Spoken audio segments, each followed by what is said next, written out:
Hey guys, my name is Amirah and welcome to my YouTube channel.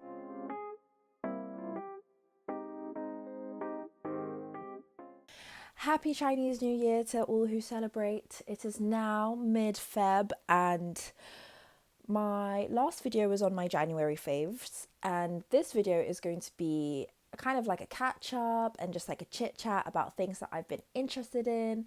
And I'm feeling quite energetic today. I'm feeling quite buzzed, potentially because I've just had a tea, and so like the caffeine from the tea has like energized me. But I've been wanting to make a video anyways. I've been thinking about it, and I wasn't really sure about what to do because my friend suggested, thank you Hannah, that I do a video on books to get you back into reading. Now, I think that this is a great idea. However, most of the reading that I have done in the past 4 years has been related to university. So it's not easy to get into, you know? Like it's not like fun reading. So I think that's a great video for another time. This video, I'm going to be talking about The Handmaid's Tale, which I have just finished, and this is a 5 out of 5. I think achieving a 5 out of 5 rating for books is really difficult because it's got to be pretty good. But yeah, Margaret Atwood, The Handmaid's Tale is actually... Oh, don't mind my nails, actually. I just looked at that. Don't mind my nails. I wanted to paint them the color of this jumper, actually, but I was just so excited to make this video. I just wanted to make it now. Anyways, The Handmaid's Tale by Margaret Atwood. So good. It's about a dystopian future in which women are subjugated to an enforced surrogate system. So women have absolutely no rights. They are completely and utterly dependent on men. There are like different groups of women. So the handmaids are like the fertile women who carry the responsibility of making babies for humanity. And then other women are like the whores or the infertile or the Marthas. The Marthas kind of like they control the housemaids. So it's all very scary and very pertinent to our time. Actually, it was quite scary to read in the political climate that we're in now, God, like, can we especially talk about like the political and economic state of the world right now? especially in the US, and also things that have been going on with like the Diary of a CEO conversation where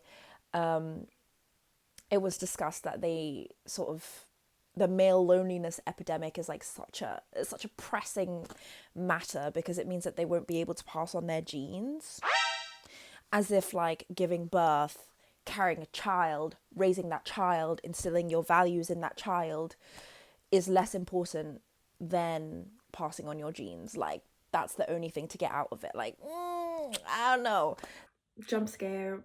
This is editing Amirah. Basically, I just wanted to clarify that in the podcast, he raises concern about incel males that are not being chosen by women, so they will go extinct. So should there be systems put in place so that men can meet women and procreate? Guys, he should just read The Handmaid's Tale, then you'll see what happens, because that is exactly the plot, and it's actually very, very insulting. It's so insulting. Maybe we should think about why these women are not choosing the incel males rather than, oh, will they go extinct, or are they going to be good partners? Do they even respect women? Like, I think that's a bigger issue. So yeah, I thought that was a very like interesting book to read at this point in time, and I would highly recommend to anyone and everyone. I think it's definitely a book where you have to pay attention and you do have to read between the lines because obviously not everything is clear. And it also kind of like jumps between time frames of like the memories of our main character who remembers a time before this regime and the current regime now. So it's a book where you do have to pay attention. Yes. On the other hand, after reading The Handmaid's Tale by Margaret Atwood, I read The Housemaid by Frida McFadden. And what a contrast, despite the very similar titles. Now, The Housemaid, it's not a good book. I'll be honest with you. It's not a good book. I bought this for £1.50 from a charity shop because I thought, well, they've made a film out of it. And even though I don't like who has been casted for the film, there must be some credibility in the story for them to have actually put in time and effort and money into producing a film, right? Surely. So, like, although my expectations were not very high for this book, it actually didn't reach them. It actually didn't. This is a bad book. And I can't believe I read it because it genuinely felt like reading a terrible fan fiction. Like, that's how it felt like. It was actually kind of shocking.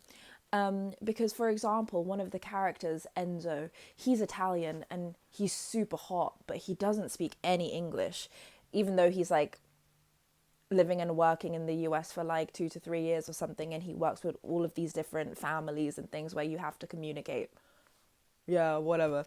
And then it's just like Enzo will say things that are very easily translatable. I don't know, like if you just have any inkling of like language in general, or if you've just heard potentially like other languages like French or Spanish, like it doesn't have to be Italian, you could probably work out what he's saying, right? But then our main character is just so stupid. She's like, oh, what does this mean? Oh, I just can't understand him. Bruh. Like, I don't know, work it out from the context. If he's looking stressed that you've joined this family, that you've joined this workplace, if he's looking stressed and he's looking like he's warning you about something.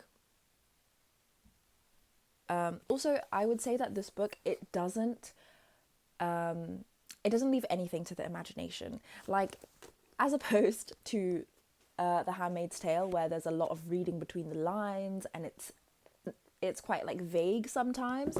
This is actually overkill in the description, and it will kind of like say things that are already very obvious and just like repeat them a million times. So with this book, you don't really have to do much thinking, and I think that is sort of the appeal of these types of books, that like it over explains everything so you don't have to do any of the work. You know, with these types of books, you do have to think and you do have to put in the effort, because it is like something that wants you to think critically. This kind of book, it doesn't need you to do that. So I would say that this is a terrible book, but it is great if you want to sort of read something where you don't have to think. But even in that sense, I would say the writing style of it is so bad that I wouldn't really recommend. Like, I read this in one day. That's the fastest I've ever read a book, and it's because it was so simple, and like I was actually quite determined to just get it over and done with. Yeah, so those are my reviews of these books. Very, very different, very opposite, similar sounding titles, which is quite funny. But yeah, I will not be watching the film because of who's casted in it. I love Amanda Seyfried. I don't know who the man is who's been casted, but the other actress we don't like. In other news, the job hunt. Guys, I have a degree from Cambridge, and I thought that the job hunt would go a little bit easier. A little bit. You'd think that getting a degree from one of the top universities in the world and having experience working abroad and studying abroad would help me find a job. But alas, we are still here. We are still looking for jobs. And I'm not giving up. I'm still pushing through, staying positive and trying to find something. But yeah, it does, you know, it's kind of like bittersweet when I see on TikTok and I see like other graduates who are also looking for jobs. I'm like, oh, okay, I'm not in this alone, and this is more of an issue with the system and like the wider, you know, like kind of thing that we're in right now, and it's not just me who can't find a job. But at the same time, it's quite demoralizing when you're constantly looking for things and looking for applications and constantly tailoring your CV and adjusting your cover letter and doing all of this blah blah blah. And most of the time you don't even get a response, or if you do get a response, there's not much feedback on it. It will just say like, due to the overwhelming response that we've had, we have a large number of applicants, and therefore we have decided to proceed with other candidates. Like, I have this memorized, guys. That being said, I'm hopeful that something will come through. I have sent out a few applications to a couple of places that I am really, really hoping that I get a response from, because I think it's completely my field. And I know that I would be good at the job. I know it. Like, I have this gut feeling. I just hope that it translates well on my CV, on my cover letter, on the application that I've sent off to them, and they see that and they contact me and interview me, and they see that, yes, she could do the job, and yes, she would do it really well. Yeah. Oh, something that I've been really, really loving is heels. Okay. With wanting to try out new things in London, something that I have been very lucky enough to try out is heels dance. Ah! Oh my gosh. If you don't know what heels dance is, it's a style of dance that requires insane heels like these. I mean, you can get shorter ones as well, but generally you see people wearing this kind of stuff, and it's like kind of more sensual, sexy, sassy, just very confident woman vibe, and I love it so much because it's completely different to any style of dance that I've ever done before. I don't have a dancing background, but I do love a boogie. There have been like instances where I've done dance, like I tried out ballroom dancing at uni. It was not really my vibe. I didn't really enjoy it that much, but I did it to give it a go. And I'm glad that I tried it, because I think you learn some like fundamental skills about dance and like posture and like working with a partner, things like that, which are just useful. And then I tried out salsa and bachata, and I really like salsa and bachata. I think they're so much fun. Bachata unfortunately stopped at uni. I think the society, I don't know what happened to the society. I didn't hear anything about them after a while. But I really enjoyed salsa, and I went consistently in second year and fourth year. So yeah, salsa is kind of like my dancing experience. And then also when I did my semester in Chile, I learned the traditional dance of Rapa Nui, which is like Easter Island. That's really cool. They're islanders, and I was like, I don't know. I think when you're a minority, you search for representation in absolutely anything. So I saw islanders and then Indonesia, and I was like, we're the same. So that's why I wanted to like learn more about Rapa Nui and their dance and culture and customs and things like that. That's kind of my dancing experience. It's nothing formal. I did ballet when I was like 4, but I don't think that really counts, because I didn't stick with it. I think I did it for about like a year or something.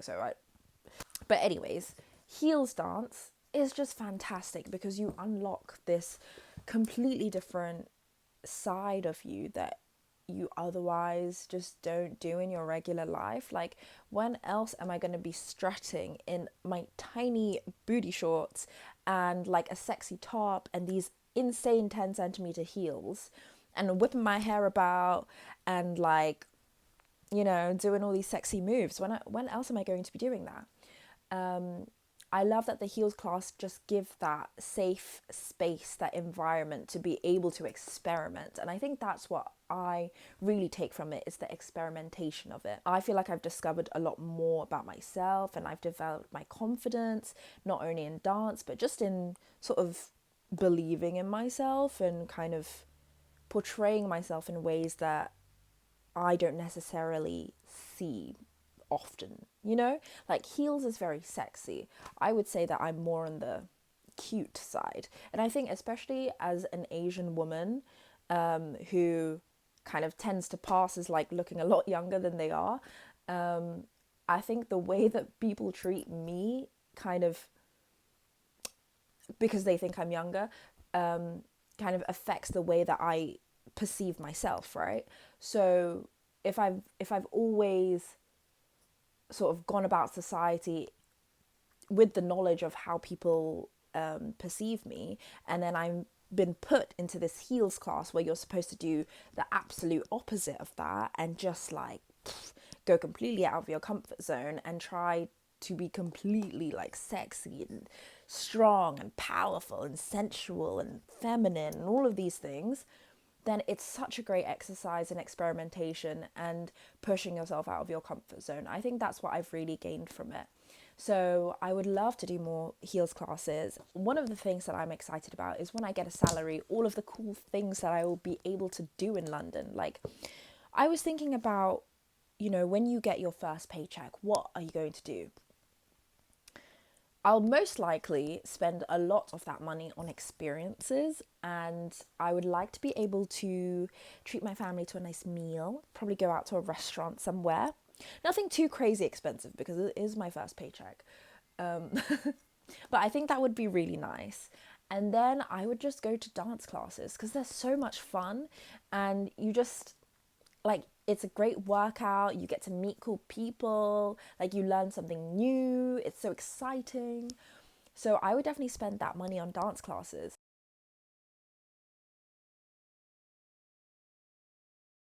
But I guess another thing that I wanted to talk about is languages. I feel like being out of uni now, it's very difficult for me to actually practice my languages. So I do have to make more of a conscious effort to sit down, read a text in German, or sit down and read something in Spanish and say it out loud.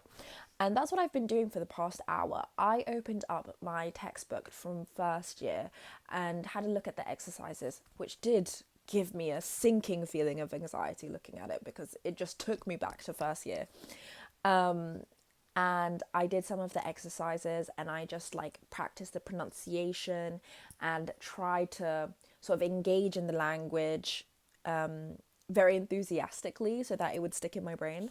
And I think that's been really great. I think that's something that I definitely want to keep up because the thing with like languages, like anything really, if you don't practice it, you can lose it very quickly. I do have a book in German somewhere on my shelf. It's called was man von hier aus sehen kann. Yeah. And I picked it up in Germany like last year or something because I thought, yeah, I'm gonna read this book, I'm gonna keep up my German, like it's gonna be so good. I've read about 2 pages and then I never opened it again. For my current read, I'm actually reading Wuthering Heights. Let me get the book real quick. Also, I've got a glass of water. This is your reminder to drink some water if you haven't drank enough water today. I'm currently reading Wuthering Heights because of the new film. I'm very easily influenced. Like, The Housemaid got a film, so I read the book. Wuthering Heights got a film, so I'm now reading the book. It's actually very interesting because I'm sure you've seen that the casting of Jacob Elordi for Wuthering Heights is very controversial because Heathcliff's character is portrayed as someone of darker skin and he's kind of like seen as non-white.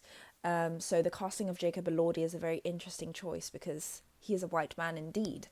I remember seeing those posts on TikTok and being like, that's interesting. And then I recently met up with my friend who loves Wuthering Heights, the book, and I don't know why I doubted the title for a second. Yes, she loves this book.